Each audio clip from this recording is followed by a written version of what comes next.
Welcome to the BetMoorSports podcast. I'm your host, Avery Fuller, with my co-host, Steven Troutman Bay, a.k.a. The Guru.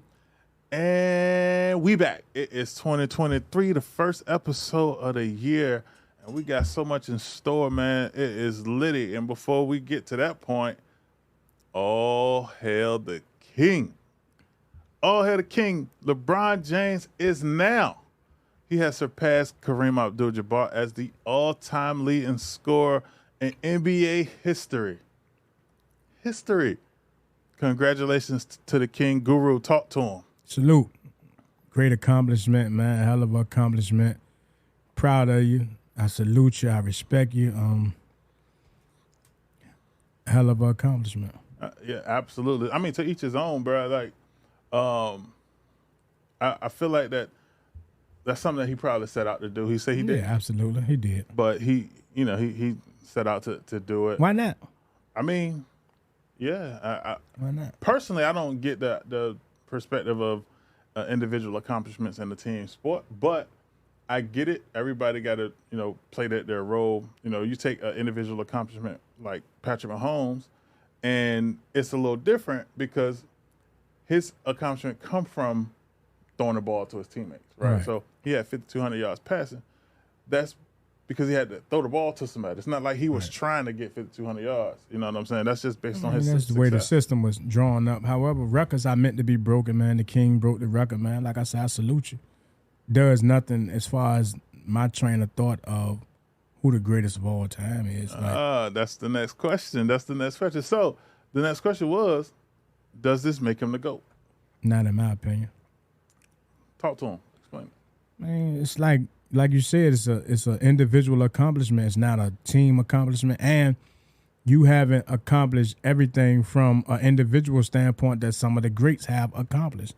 Like MJ, for instance, who I think is the GOAT. And I was never a Michael Jordan fan. Let's clear that up. I was never a Michael Jordan fan. I'm a New York Knicks fan. I was never a Jordan fan, right? But the man got 10 Defensive Player of the Years, I want to say. 10 scoring titles. The man been Defensive Player of the Year maybe 5-6 times. All defensive teams more times than LeBron. Defensive Player of the Year more times than LeBron. MVP more times than LeBron. Finals MVP more times than LeBron. He's won more championships and never lost a championship. You know what I mean? I see the argument of people saying that we act like Jordan only played those 6 years. No, he didn't. He played a lengthy career, and for those who are measuring success, 6-0 in the finals, bro, you can't really argue. Right. Then, like I say, he had 1 year where he was MVP.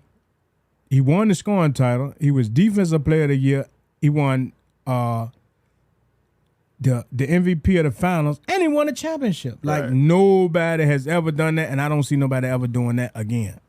Scoring titles will be broken. LeBron's will be broken. It may take 20, 30 years, but that will be broken. Right. Because those records are meant to be broken. Right. But certain accomplishments like those where you are the Defensive Player of the Year, you are the MVP of the league. I mean, you're the best player on the best team because you won the championship. Then you won the MVP of the finals. Right. Like, bro, that is the ultimate personal and team accomplishment. Right. And I mean, I think my thing is GOATs don't got to claim it. You know what I'm saying? And I never heard Jordan say he was the greatest. Right. Actually, Jordan said he didn't want to be considered that. You know what I'm saying? But I feel like that GOAT status or title is claimed by the fans.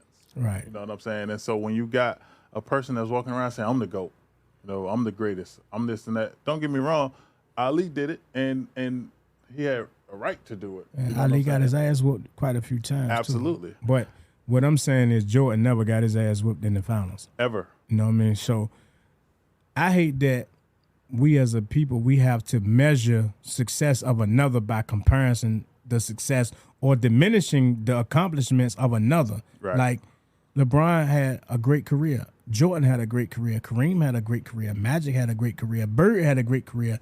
And I don't feel like we should compare each other to the point where we discredit what others accomplished. Right. Of course, you're going to have a comparison because it's sports. It's good conversation. But to say that, oh, Jordan won't shit because LeBron did this, that's crazy to me. And it's crazy because I think, to me, it's a difference as well that, LeBron tried to break the record. Right. LeBron is actively trying, to prove something specifically, while Jordan was just balling. You know what I'm saying? Jordan was just playing the game of ball. And they hated on Russell Westbrook for doing the same thing. When he went out, they said he was stat patting for trying to average a triple-double. And the other thing is, like, if Jordan was in LeBron's shoes, they wouldn't have lost that game against the Thunder. It's no way you're going to take those steps to be who you are considered to be and then sit there and watch your team lose. Well, I had the Thunder on the money line in that game, and I had LeBron breaking the record in that game, so I'm not disappointed in none of the outcomes. I appreciate you, King, for breaking the record. I appreciate you, Thunder, for busting the King ass on the day that he broke the record. Yeah, that's LeBron loses a lot of games that I don't feel like Jordan would have come close to it. Jordan played to win.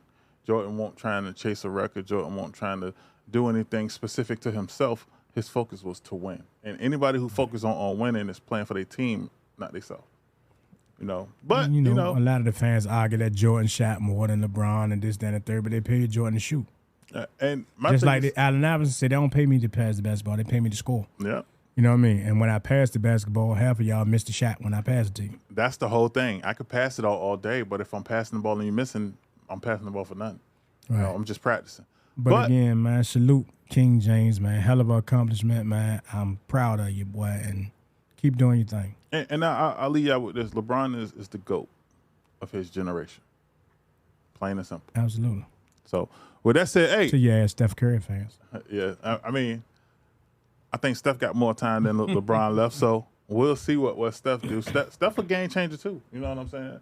But LeBron and his longevity makes a difference. 20 years straight.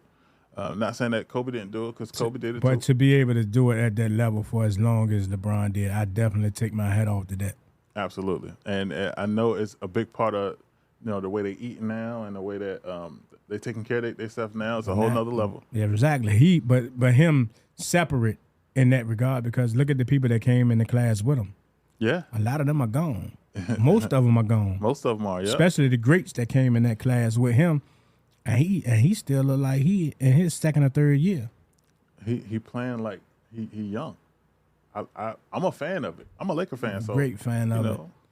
Sorry to hear that. We'll see what happened, man. Hey, it's been some changes that's been taking place, including trades. It's been trades all over the place. Trade deadline is gone. And it resulted in certain trades that stood out from others, like Kyrie was being traded to the Dallas Mavericks versus the Lakers. Let's talk about that trade, Guru. What is the plus and minuses? It makes Dallas better, but it don't make them the ultimate contender, in my opinion. I feel like they still missing pieces. Trading Dodo away, which was a huge part of your defensive scheme. Yeah, I agree. It means a lot. Your liability on defense moving forward. That's a lot. That they gave up a lot to get them. And I get it. Don't get me wrong. Spencer Dinwiddie is a integral piece, and I feel like the Nets actually got better. The Nets have arguably one of the most loaded rosters in the NBA, and quiet as kept, it made Ben Simmons back to being the best player on the Nets, right? So he no longer has to worry about the super egos of the Kevin Durant's, of the Joel Embiid's, of the Kyrie Irving's of that nature. You know what I mean? It makes him back to being the best player. He's like the alpha on the team. And a lot of people may argue that because he looked so trash, but psychologically, from a psychological standpoint, once that part of your mental is gone and you no longer looking at the game from that aspect, right? Or you feel like it's people that's superior to you on the team and they can look down on you and criticize you for whatever mistakes you make, it makes you play tentative to a degree. And not only that, but when you are not the alpha, Right. you don't play at an alpha level. And you expect to be the alpha. Exactly. He had a hell of a game his last game, and it won't even – I didn't even see the final stats, but I know they won, and I know that early on he had damn near triple-double. And that's the biggest thing. When you're in the role of the alpha, you play the role of the alpha. Right. You know what I'm saying? And when you're not – And he's surrounded by shooters. Exactly. You know, take Cam Thomas, for example. At the time in which he excelled in those games he was playing, he was in the role of the alpha. He had to. You know what I'm saying? If he didn't score, they was going to get beat by 40 every night. Right. They still was getting beat, but they was covering spreads, so shout out Cam Thomas.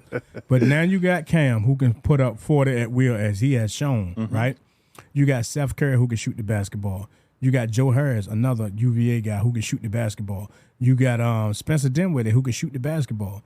You're surrounded by shooters. Then Dodo is Dodo. You know what I mean? Coming through, crashing the boards. He dunking on people. He can shoot a little bit. You know what I mean? He trained under Mike Evans, so he can shoot the basketball a little bit. And then, but you surrounded by shooters. And then you got a trade that was bigger than the Kyrie trade, which is Kevin Durant going to the Phoenix Suns to join Chris Paul, DeAndre Ayton, and Devin Booker. You know what I'm saying? They got a big four in its own way. But in turn, that added more to the Nets as far as role players. You know, absolutely. You got Mikal Bridges, you got Cam Johnson. Jay Crowder ended up getting shipped off to Milwaukee, which is a great pickup for them. Huge for Milwaukee. Absolutely huge because he now rose into that same role that Bobby Portis. Not Bobby Portis, but what was the guy named that played with Houston? Tucker. Yep. I was about to say Justin Tucker. No, but yeah, Tucker. Yeah, that's his name for sure. I can't think of his first name. He played with with Philly now. Yep, exactly. Right. But Jay Crowder is a better shooter than Tucker. Right. But he still brings that tenacity on defense. He still brings that toughness. He still brings that physicality. He's bigger too, right? No, Tucker probably a little bigger. I'm talking about as far as height. Oh, yeah, he might be a little taller, but Tucker a little fatter, a little more muscular. I ain't gonna call you fat, Tucker. I don't even remember your first name. So, charge it to my tequila. Head, not, not my head or my heart. Oh, damn. Neither one. Hey, that's all good, though. So a ton going on in the NBA with all these trades. I don't know whether it was linked to Ja Morant saying, I'm good in the West. Good in the West, man. Everybody say, all right, we coming out West then. Let me see how good he is out there. You think he good now? Nah, he ain't good, man. The Memphis been reeling. But they made their bed and they got a lie in it. Yeah. Now I see them posting everybody hate Memphis. Oh my gosh. Nobody hated Memphis. It's the arrogance. Yeah, now y'all was tough. Y'all was good in the West. Y'all was this, y'all was that. Now people are loading up against you. Now it's everybody hate Memphis. That's what happened, man. People expect one thing and then they complain about it when it don't go the direction in which they want it to go. Right. So I get it. It is what it is. The West is loaded though. I like the moves that the Lakers made. Actually, bringing back D'Lo. And Malik Beasley. I like a lot of those moves the Lakers made, and it makes them competitive. I think it opens up a ton for AD and LeBron.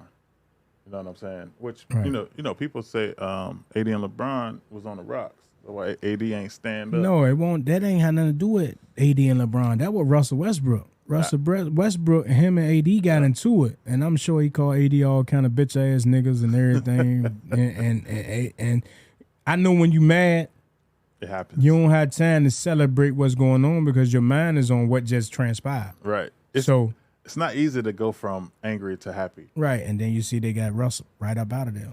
Yeah, instantly. First chance I can. And they said Russell got into it with the coach too. So I think Russell wanted to get out of there, and right. They had the opportunity to, and they jumped on it. You think you talking about Russ out? Yeah, they already said they're planning to. But what they gonna do at the point guard position? They trade away their point guard. I don't think they care right now. I think they more so looking for draft position. But Utah's in the playoff picture, deep in the playoff picture. They ain't even in the playoff situation, play-in situation. I think that's gonna change though. I think with Russ out there, Russ can play, right? But if they buy him out, he going to the Clippers. Yeah, the Clippers is avidly advocating for him. You know what I'm saying? I just and if he go to the Clippers, bro, that is trouble. They still got Jordan Clarkson though, don't they? Yeah, he the sixth man though. For now. And he played the role of the sixth man better. You know, he kind of Right. fit that Jamal Crawford Well, I know role. Houston shipped John Wall back. The Clippers shipped John Wall back to John Houston. Wall done talk all that shit about Houston. They gonna cut Man, the man that threw every teammate he had in Houston under the bus. And he ended up right back in Houston. Yeah. John Wall might retire. I mean, at this point, I don't see. Well, he averaging about 11 a game this year, so he could be an asset somewhere. Yeah, if he healthy. I mean, you know, Ty Lue was kind of managing all of their minutes. Yeah. I mean, he got to because he got a bunch of elderly people playing the game. You know, when you They got not others, even really that old though. They just been prone to injury throughout their career. which makes their body that old. You know what I'm saying? But it varies. It varies. I feel like that it's a ton that can happen. You know what I'm saying? I wouldn't even say Phoenix is the favorite right now with picking up Kevin Durant. I feel like chemistry make a difference, even though you don't got to make a lot of changes around Durant. Right. You know, it's still you got to have depth. You know what I'm saying? Definitely not deep. And when you're older, you're more prone to injury. You know what I'm saying? Not saying Chris Paul gonna get injured or anything of that nature, but Devin Booker. They've been dealing with injuries though. Chris Paul been dealing with injuries. KD is injured now. Devin Booker just coming off injury. Exactly. So he's on a minute restriction. So I mean, it is what it is. It is what it is. It is what it is. So, but one thing I can say, the most consistent team thus far, Denver. Denver been doing it. Just got smacked by Orlando last night, and I had Orlando. So. Hey, make sure y'all check the Guru out on BetMoorSports.com if y'all trying to get some of those picks for all your sports betting needs for sure. With that said, hey, let's take a break. We're gonna take a break, and when we come back, we got some Super Bowl conversation going on. Super Bowl. It's about that time, baby. We'll be back. Bet More Sports.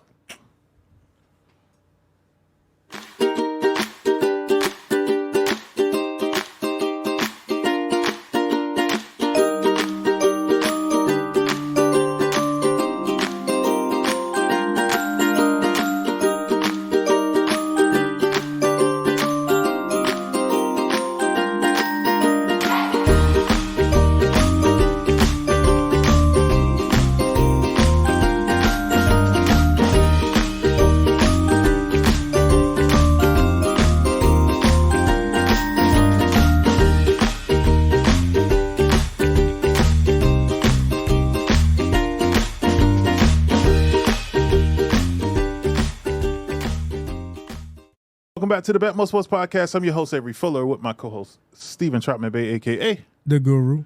And we are back at it again. It is 2023, first episode. If you don't know now, you know. Man, know y'all missed us. Oh, yeah. Definitely missed me.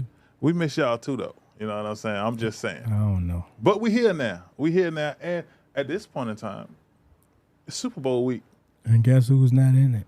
The San Francisco 49ers. All this hate. Listen, we lost and we still get hate. I love it. You know, that's just saying that we probably would have won if we was healthy. Oh, that's what I'm gonna say to that. gosh. You know, we got the Kansas City Chiefs and the Eagles. Kansas City Chiefs and the Eagles in the Super Bowl. The NFL released all their accolades up to this point. We got Rookie of the Year and offensive and defensive Rookie of the Year came from the same team, which is the Jets. Sauce Gardner and Garrett Wilson. Defensive Player of the Year came from San Francisco, as expected. Where did Coach of the Year come from? Coach of the Year came from the New York Giants. Look at his face. Just thought y'all should know that. He definitely deserved it, man. He turned our team all the way around in a full circle. I agree. Offensive Player of the Year went to Justin Jefferson. Mr. Gritty. Mr. Gritty. He the Gritty King, ain't it? No, Michael Jackson is. Oh, well, yeah. And then we had wait, what's missing? The MVP? That's it? Pat Mahomes. Pat Mahomes, as expected. Guru said that, didn't you? Yeah. You said Pat Mahomes to MVP, and it's well deserved. He had over 5,000 yards passing, 41 touchdowns. and he lost his top asset and got better. So that's a sign that. How do you lose the cheetah and put up astronomical numbers? But I said that at the beginning of the season when we built on the division. I said that now that he no longer has to force the football to the cheetah and Travis Kelce, he's going to have to spread the football around and go through his progression, and it's going to show you how great Pat Mahomes really is, and also how great Andy Reid really is, and Eric Bieniemy. There's only one guru. I don't like the way they throw that term around loosely. I am the guru. Hey, but, and it's a big but. The way that it's been said as of lately, Patrick Mahomes' success was pre-planned. I thought that you were going to say the way that it's been saying lately is that there's a greater guru than the guru. But being that what you're saying is my man Aaron Foster. I've been saying that for years. It's kind of scripted. He did say it's scripted. He actually said that he at the beginning of the year they kind of give him a script for the season, and and it's detailed. You know what I'm saying? I don't know if y'all saw what he said, but I think we're gonna play that. You know what I'm saying? Yeah, we need to let the people see, man, so they can see what we see. I don't believe that it's scripted to that degree. Right. But I believe that, because the odds makers are great. Like, they're paid to be great, right? I'm paid to be great. And it's not so often that they're missing by half a point or a point on not only the spread, but the over and under. Like, how do you come up with these exact numbers? I know y'all graduated from MIT. I know y'all studied what y'all studied, but it got to be more to this than that. Like, bruh. I just know what we don't know is what we don't know. What I do know is what I do know. That's why I'm able to handicap at such a great percentage, because some people can argue, how do you know? Do you got a script in the game? Are they sending you the script early? Inquiring minds want to know. You have to subscribe to BetMoorSports.com to find out if I actually got the script. Hey, Lord knows. I tell you one thing. I can't personally see the script going the route Aaron Foster stated. He put it all the way WWE. You know what I mean? How long did it take you to realize that NWA, it was NWA when we was growing up. Mm-hmm. NWA was not real. It's crazy because when you're a kid, it's nothing that indicates that it's fake. These dudes are really getting slammed. These dudes really get... When Ric Flair chopped people in the chest, and you can hear that chop. And they had blood packets and everything, man. So you thought the blood was real and everything. Like, I remember my daddy took me to wrestling at the Scope. NWA, he made me believe that it was a basketball game, but I was a huge wrestling fan. When I was younger, too, I found out that it was fake. Like, I was a huge wrestling fan, like huge, like you are still today. But back then, I was you. Like, okay. You know what I mean? You couldn't tell me that Nikita Koloff won't really rushing sickling people. You couldn't tell me that figure four won't a real finishing move, because I've been putting the figure four. Like, I'm the baby. That shit so hurt. I got nothing but bigger brothers, and I've been putting the figure four until I was old enough to not be able to be put in the figure four. Listen, but that hurt. I'm thinking that's reality, that they experiencing the same pain that, but we ain't practiced the figure four like like the wrestlers practicing. So the people put us in the real figure four. Yeah. My brother, that was borderline abuse. Keshawn. Boston Crab. I've been putting the Boston Crab, all of that. The figure four was the worst though, because the figure four, I thought my leg was going. You had to really master the figure four though. Yeah. And once I learned how to do it, and I was putting my little nephews and younger cousins in it, man, shit. Hey, I do got a confession though. I the abuse that I received from my brother from being put in the figure four, I passed it down to all the generations in my family, including my kids. Rightfully so. You supposed to, because that's how we was taught. But yes. It won't script it for us. Right. Just like me playing high school and college football and semi-pro football, I done had real concussions. And I don't remember getting the script saying that, hey, go out there and knock yourself out. I don't think my man number 3 for the Buffalo Bills would have went through that script Right. if he known that was Right. in the script. That's enough to make you quit. That's for Right. sure. Like, I don't want. Why I got to play that role in the script? DeMar Hamlin, man. Shout out to you, man, and your speedy recovery, and we wish you nothing but the best.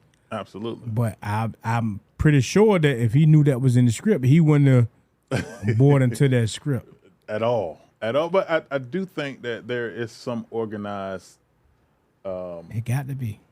scripting to it, but I can't see it coming from the players, right? Because the players are they work hard from a skills perspective, Right. and they're work hard. sacrificing their body. Right, exactly. Right. But from a ref perspective, because From a referee, from a handicapper, from a odds maker, from a bookie, it got to be a script. listen, the refs control the game. They control the flow of the game. Right. They control the direction that the game is going in. They control the momentum of the game. And I think that when you got somebody that has that much control over a game, if anybody's going to make that type of decision or make it to where, a game can go in a certain space, it's them. And at the end of the day, it is entertainment. And we was building offset, and you mentioned that the catch in the San Francisco game, right? Where they didn't show the angle until after the people scored a touchdown, Yep. right? And then the call in the Kansas City game was, all based upon the referee and the people that we pay to kind of expedite these reviews. Because if you looked at the catch that was made in the Philadelphia game live, it didn't look like a completed catch. Right. It looked like it could be controversial, where you needed to see kind of every angle before you got into the next play. Right. But they made it their business not to show that angle until after the people done scored a touchdown. And I think that's the crazy part. They waited. They literally waited until after the play was over and it was too late before they actually put it out there. Because they couldn't have rushed to the line that fast to get the play off the next play without you showing every angle that you showed. Because what took you so long to get to that angle? Exactly. That's not a reason why y'all got your ass kicked. Y'all really got your ass kicked. But We got our I'm ass just kicked using because that we ain't had no as an quarterback. example. Huh? We ain't had no quarterback. You had no offensive line. No, we ain't had no quarterback. You had no offensive line because What the you offensive line allowed the people to get to the quarterback. Bro, they got to the quarterback one time and injured him. They That's got the to the first- quarterback more than one time, but they got to the quarterback all night. That was just the time that they punished him to get him out the game. Did you notice that when he came back in the game, when he was hurt, he couldn't really do much? They ain't touch him no more. They ain't need to touch him. They was up by a mile. All I know is at the time that he got hurt, he was 2 for 2 for like 30 yards. We was in the process of moving. We still had CMC break for a touchdown. Yeah, and that was But your only touchdown. It's different when your defense is on the field for 90% of the game. You know what I'm saying? Defense then start making mistakes. They're getting tired. All types of things happen. And then not only that, but when every time they score, pretty much we put them in the red zone. It's not where. Can I ask you a question? Uh-huh. All this software we got tens and 20s of thousands of software and switches and things of this and that. Do we got a crying emoji that we can put on your face while you tell this story?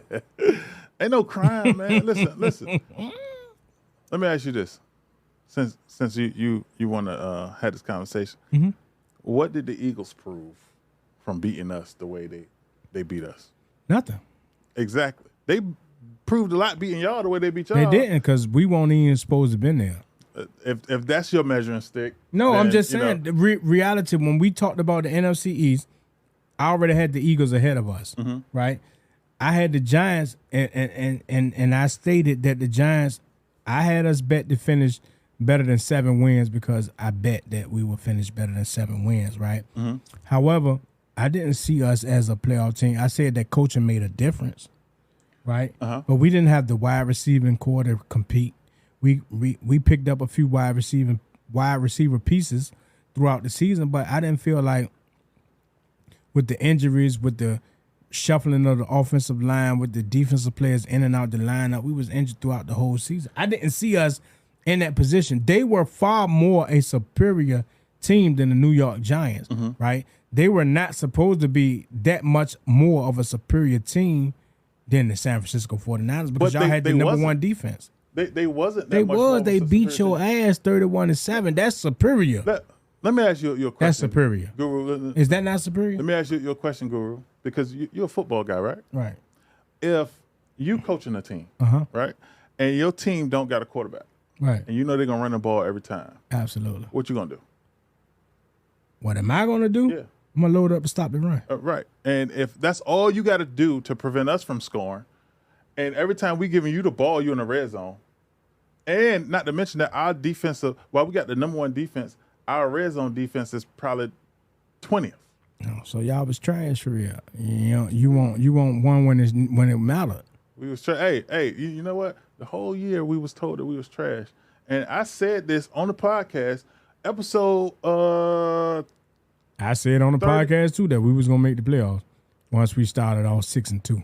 You did, but I said specifically this is what happened. You know what I'm saying? We go streaking, and then we won 12 straight. And then our rookie with Brock Purdy, that you didn't expect to be a hell of a quarterback. Nobody expected Brock Purdy to be who he was. Well, keep in mind we won 12 straight, but Jimmy G won 5 of those straight. You know what I'm saying? Right. We got 4 quarterbacks hurt in 1 year. I don't know if that's ever happened. But 7 straight is a hell of a accomplishment for Mr. Irrelevant. Absolutely. Right. So shout out to Brock Purdy, man. He did a hell of a job. Shout out to the Philadelphia Eagles because y'all got me sitting here next to my partner on the couch, watching the Super Bowl with me. Yeah, hey, listen, I'm all for it. I don't feel You bad. You don't like man, that, you know? man. Tell the truth. You don't listen, like that. I'm good. Now you lost to Deshaun. Listen, even at the time of the game, Deshaun was saying they were cheating. Deshaun is an Eagles fan, and he was like, bruh, they doing y'all dirty. It was clear, but you know, that's a part of the game, man. I mean, I don't know what part of the game it is, but it's a part of the game. I got a confession I want to make, though, live on the BetMoorSports podcast, right? Uh-oh. And I'm only making this because I'm off the tequila. I reported Deshaun post when he keep posting this goddamn picture of me at the Giants game, biting my fingernails when they beat us. Stop posting that picture of me. I done reported you to Facebook. I'm trying to get you put in Facebook jail. That's the first time I ever told on anybody in my life. And it was you. But, Guru, I think the people need to see that picture. Nah, hell no. Why? We're going to share that picture because, listen, that was a moment in time. And and that picture showed what a lot of y'all actually felt in that moment. You know what I'm saying? Like, remember, one of the biggest things that you said to me was a phrase from Martin. This face belongs on the tissue. It was there, bro. It was there on national TV, man. So, you know, cherish those moments. Those moments matter. Facebook, take it down. I reported them, and I'm not going to stop reporting them until you take it down. That's so funny. So the Eagles and the Chiefs are in the Super Bowl. Of course, the Eagles got them. They plotted and stole from us, and then the Chiefs, they cheated their way there. And that's perfectly fine because storylines are the essential aspect. Aaron Foster says all to the script. Hey, that storyline make Aaron Foster look like he kind of know what he's talking about. Exactly. You know? Make it look like, bro, you got 2 Asiatic quarterback in each team. Both of them was MVP candidates. Both of them was all pros. They got the same amount of all pros. They got the same amount of yards. They got the same amount of people. Well, everything. Same brothers. Same record. And you got the Kelsey brothers, and you got Andy Reid against his old team. The team he built. The team he's never lost to. There's so many storylines included in that it make you feel like, bro, it's no way that's a coincidence. WWE-ish. WWE. SummerSlam in February. Man. Hey, listen, it happens, man. It happens. But we here now. You know, we are at a point now where we focused on who gonna win because it could go either way, man. Like the 2 number 1 seeds from each division is there, or from each conference. Each conference. You know, they're there, and that ain't happened in a long time. Right, exactly. And I want to know, Guru, what is your thoughts? What's your take on the game? I only want to ask you who you're gonna pick to win because you know I don't want it to impact what happened on the site. But overall, like, what direction do you see the game going in? I kind of stated, Andy Reid has never lost to the Eagles. You know, the Eagles got a hell of a team, but the question marks was the head coach, and the quarterback, right? Mm-hmm. So in the biggest game of the season, on the biggest day, you got Kansas City with the better coach, Kansas City with the better quarterback, right? Okay. Both teams have the ability to run the football. Both teams have the ability to rush the passer. No team is greater at rushing the passer than the Philadelphia Eagles, right? They was far and beyond the sack kings of the NFL, as you can attest to. Brock Purdy and the backup got knocked out the game. So they get after the quarterback, right? Pat Mahomes is one of the best at getting the ball out of his hands quicker than anybody. And he got Kadarius Toney and Juju Smith-Schuster. They're going to play in this game. Travis Kelce going to play in this game, which is going to be a matchup nightmare for those Philadelphia linebackers. Right? So that's the only thing I can say going to be a nightmare for them is that Travis Kelce matchup, because that's their weak spot. And when I say weak spot, I'm not saying that they're weak there, but that's the weakest of all of their part of their defense. They strong on the back end, 2 all-pro corners, hell of a safety tandem, hell of a defensive line. One of 757's own Josh Sweat on the defensive line, rushing the passer. Florida State guy, you know what I mean? So Florida State, gosh. Florida State, 757, Austin Smith. You know what I mean? Yeah, I mean, if you come from the 757 and go to Florida State, you got to be great. I guess. I mean, it happens. But it's everything that you said is the exact reason why I picked the Eagles to win. I feel like Patrick Mahomes is semi-hobbled. While his injury got better, getting to the quarterback and sacking him is not what they need, right? Which the chances are they're going to do it at least once or twice. But all they got to do is put hands on them. Right. You know what I'm saying? And what they got there is that's going to happen regardless. There's no way around it. Patrick Mahomes is injured, a high ankle sprain. It's not an easily recovered injury, and I know it might be. It's been 5 weeks since he had that high ankle sprain. He's healthy. Listen, he's just as healthy as Jalen Hurts with that shoulder. I just know. Because I seen when Jalen Hurts scrambled against San Francisco and y'all was getting your ass beat so bad that y'all was playing dirty. Oh, my gosh. You know what I mean? Trent Williams slamming people on the ground after the play. That's justified, though. And no, it's not. Y'all losing. Y'all losing. Yeah, the game is over. Bro, there's no need for that. He was pulling on Deebo Samuel's helmet, bro. Deebo Samuels, go home. Shoulder pass to the left, helmet to the right. He has no need to be pulling on Deebo Right, I understand that. But what was his reason for punching Josh Norman in the face? He was talking shit. You talk shit, you get punched in your face, right? Shit, that's you would think Trent Williams was from Norfolk. Shit, he might be. Was you born in Norfolk, Trent Williams? Exactly. Because you act like you from Norfolk. However, I'm just saying. However, man, listen, the people got just as much going for them as Philadelphia had going for them, but they got the MVP and they got a better coach. I just know. That's all I'm saying. I just know both teams can run the ball. Philly absolutely has the better running game. Philly got number 1 offense. Philly got number 1 offense and number 3 defense. Their defense is big on the back end, like you said, and on the front end. Right. They more suspect in the middle. Like, that's the biggest place. Travis Kelce should have a hell of a game if it go the route in which they wanted to go. But the quick screen game should be effective too, because you're putting the people up in position to tackle in space. And right. Philly is not great against the run. Right. You're 100% right, but I don't feel like Kansas City run is essential enough to rely on it. You know what I'm saying? Like, no, it's not. It's not the ability to rely on it, but it's the ability to keep you from rushing this passer, because that's the way to combat a good pass rush is to run draws, screens, quick screens to the wide receivers, run it right at the rush. Right. Okay. I mean, I can see that, man. I just know from what I've seen the whole year, Patrick Mahomes, you put pressure on him, which they're gonna put it on him by the boatload. He has the ability to fold. When the Buccaneers beat him in the Super Bowl, these ain't the Buccaneers. Right. But I believe they might be better than that Buccaneers front four, for sure. I agree, but the Buccaneers was complete on each level of the defense. The line, linebackers. They had young, fast linebackers that can cover, and they had DBs that can cover in space, right? So I just want a competitive game. That's all. You know what I That's mean? exactly what You I got want to. you got Nandi on the D line for Kansas City. He's a 7.57 guy, Florida State guy.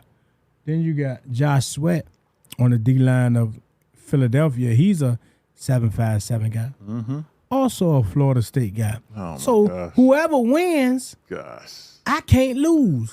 The only way I can lose is if I handicap the wrong team, which I'm guaranteed probably not to handicap the wrong. I haven't picked a Super Bowl loser in over 20 years. Hey, if there's one thing the Guru know how to do, he know how to not lose.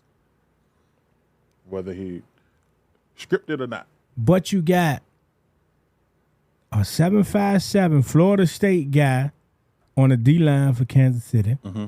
You got a 7.57 Florida State guy on the D line for the Philadelphia Eagles. But what we got coming up after this break is a 7.57 great who got the city on his back.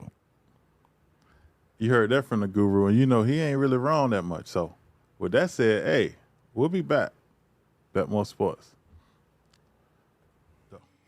It's your boy, Stephen Trotman Bay, a.k.a. The Guru with BetMoorSports. You know I'm pushing parlays 7 days a week, 24 hours a day. But if you have a problem gambling, call 888-532-3500. And always remember to drink responsibly.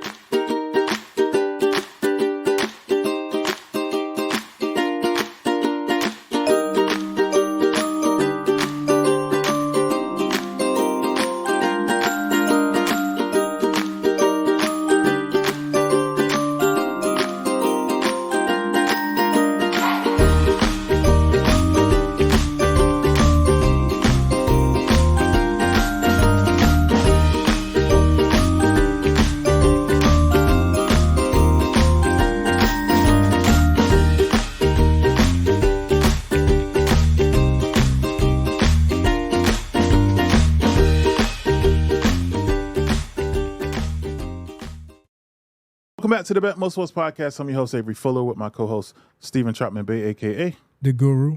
And if you don't know, you heard the Guru before the break. We got a 7.57 great Living legend. living legend. If you don't know, it's a great conversation. Pay attention. What's going on, man? Man, I'm out here. Really just started camp out here in Houston. The fight gonna be April 8th, right? Yup. You ready? Oh yeah, for sure. I'm ready. It's early as hell, but shoot, I'm ready. Hey, I can dig it. All right, so I got some questions for you. Guru got some questions for you. But bro, Norfolk in the building, man. Look, you out there repping hard, ain't you? Yeah, man. Yes, sir. So that was part of the plan, always. Absolutely, greatly appreciated for sure. So look, let's go on and jump right into it. Talk to us. Tell us about your journey overall, right? And then tell us about how it was for you growing up in Norfolk. My journey overall was really like for me, just a lot of smart moves like early on. Me really getting onto the team, it really started from me moving from out of Norfolk, you know what I'm saying, to go train in Alexandria, Virginia, to, train with the Olympian Shakur Stevenson and the Olympic coach K. So, just getting out of my environment and learning new things was really the first big step for me and my little brother to get me here today. But really, the journey been crazy, man. It's been a lot of ups and downs, but like out of everything I've been through, I can say like it felt, even in the storm, like it felt like it was gonna be, a bigger ending, even with the silver medal, I would say. So I'm grateful for really everything, leading up to like this point right here. And at this point, I don't really know what I got like in store for like future plans other than like me winning the world title and stuff like that. But like I just know I feel like I'm gonna be like one of the greatest when it's all said and done. Hey, I agree. And by the way, I feel like they robbed you on that silver medal. Yeah, it was close. It was close. So what got you in the boxing to begin with? Yeah. Me and my brothers, it was always a family thing. So like me and my brothers, we was just always playing sports, recreational, out in the 757. And really it was a boxing gym up the street that was also recreational. It was part of the city. So our mother was just like, would we be interested in just boxing other than just football, basketball, a little baseball, soccer. And we were just like, yeah, and like the week after, she took us to the gym and, kids our age, I was around, like I was 9, my little brother was 7, my oldest brother was 11. So it was kids our age sparring in the ring, fighting, like, and doing it right. It was nice at it. Like, you know what I'm saying? So we was mesmerized by that. And then it's fighting too. So we love to fight. Like we was fighting before we started boxing. So we were just like, as soon as we seen that, we were just like, yeah, we gonna be the best at this. Like we all had that same mentality. So like as we were sitting there, our mother just asked us, did we want to sign up? And we all just agreed right away. And shoot, we never stopped like after that day. Man, as a fighter, how much how where do you think you need to get better, like growth wise? Right now, I just gotta get more rounds under my belt. As a pro, I got a lot of I got Olympic pedigree, but I got a lot of amateur fights, a lot of international fights. That put you on the next level, going into pros. But now that I'm pro, I just need like more fights, more rounds, getting hit a little bit more, somebody ringing my bell and me bouncing back, and just little stuff like that. You know what I'm saying? It's not really a lot that I really have to like sharpen up on. Like for me, not being humble as possible, like just me feeling like looking at the landscape and just knowing my potential just right now. I feel like my skill ability right now, can carry over. I just gotta get sharper.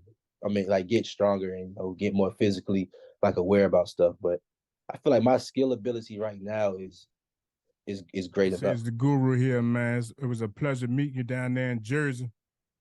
You know what I mean? Representing Yes, BetMoorSports, and you yes, put sir. on a hell of a show, man. But you had to sit up Norfolk on your shorts, For sure. right? I want you to know how big it is to represent the city of Norfolk, man. And do you feel like you got the whole city on your back at times? It feels great really representing it because I feel like out of all the standout talent that we have in the 757, I feel like I am the standout. So, just being in that position, it feels like I'm really in that position. I'm living it. Right. So for me, it's like a big responsibility too. You know what I'm saying? At the every time I perform and I speak, a lot of people just pay attention to what I do outside the ring too. So Right. I'm really representing it like everywhere I go.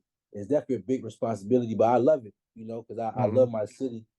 And like I said before, no, it was always part of the plan, representing my city and letting people know, oh, Keshawn Davis, he's from Norfolk. Like it's a no brainer. Right. You know what I'm saying?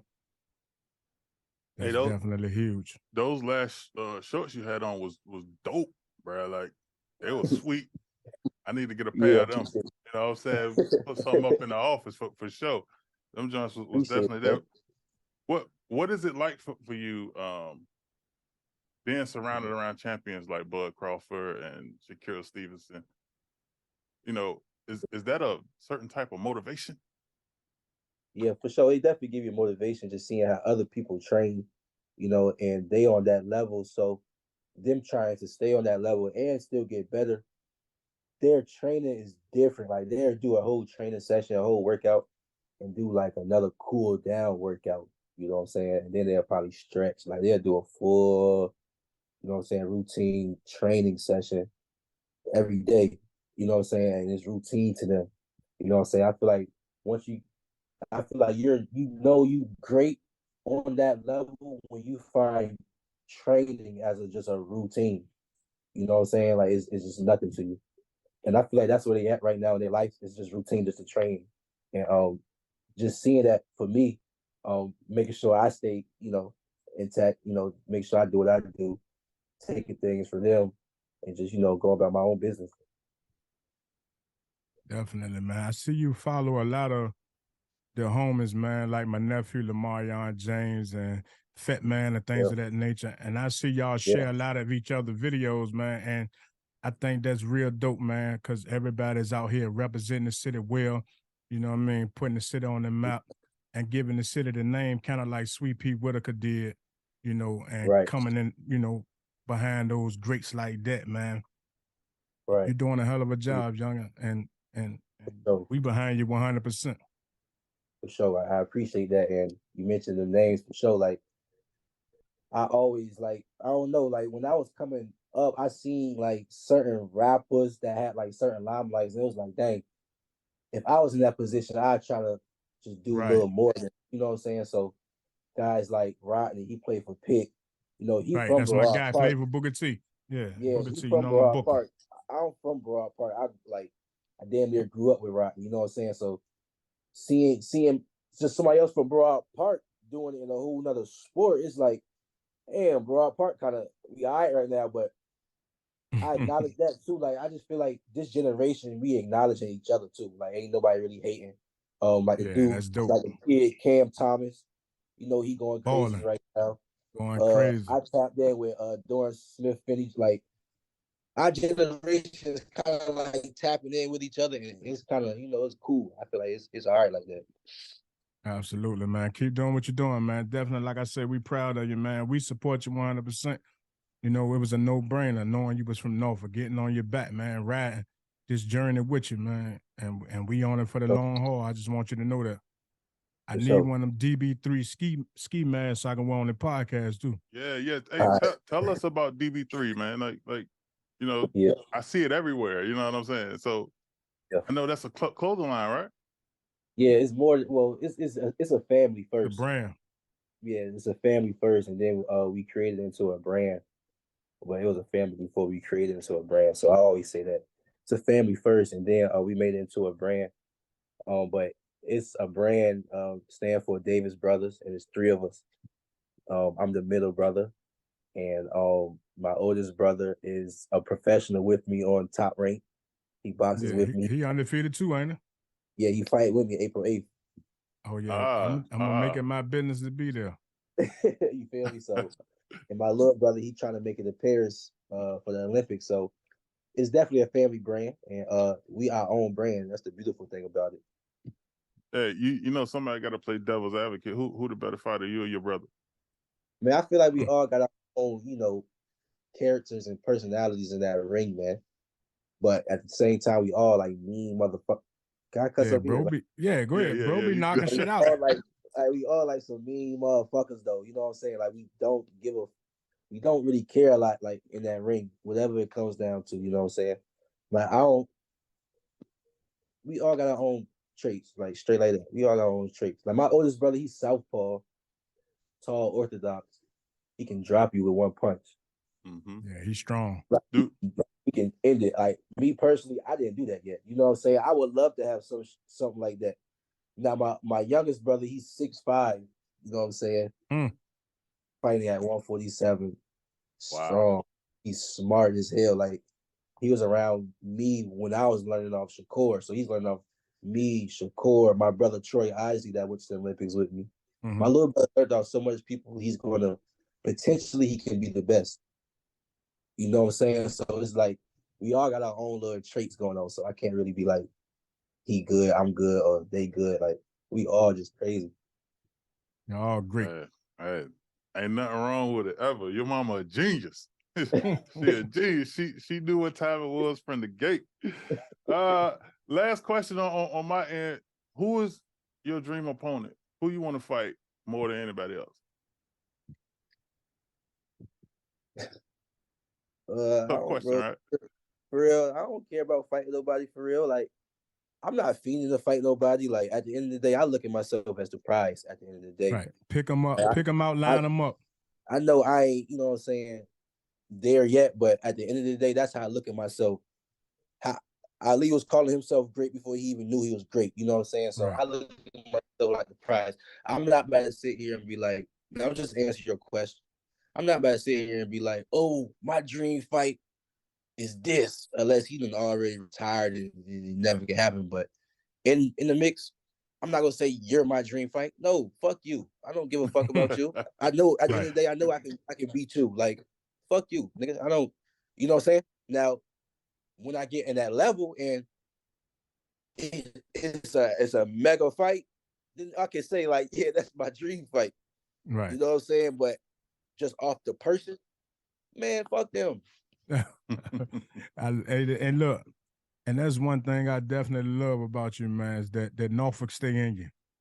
You know what I mean? You can't get that up out of you, man.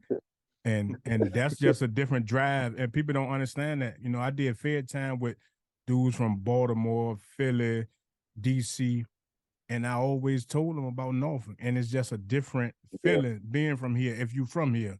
You know what I mean? Yeah, nah, for sure. Did you hear about the casino opening up?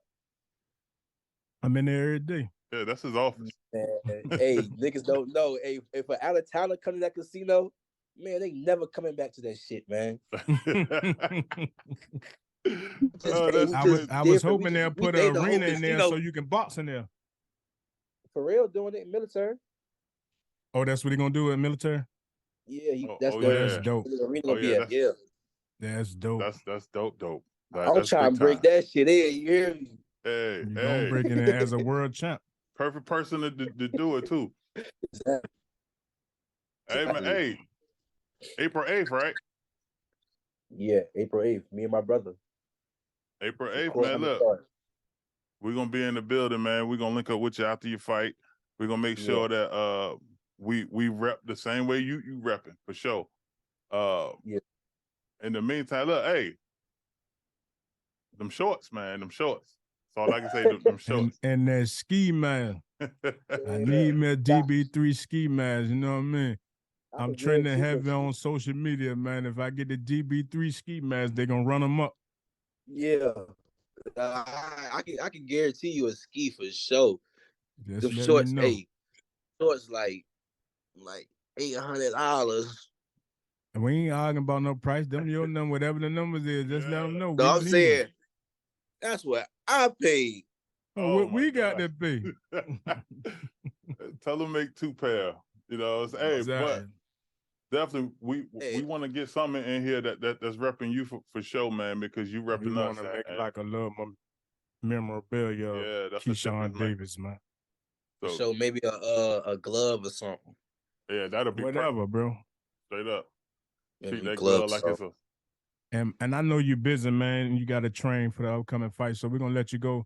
I just want to ask, for those upcoming fighters in the 757, like what's one of the best gyms or a few of the best gyms that they can train in?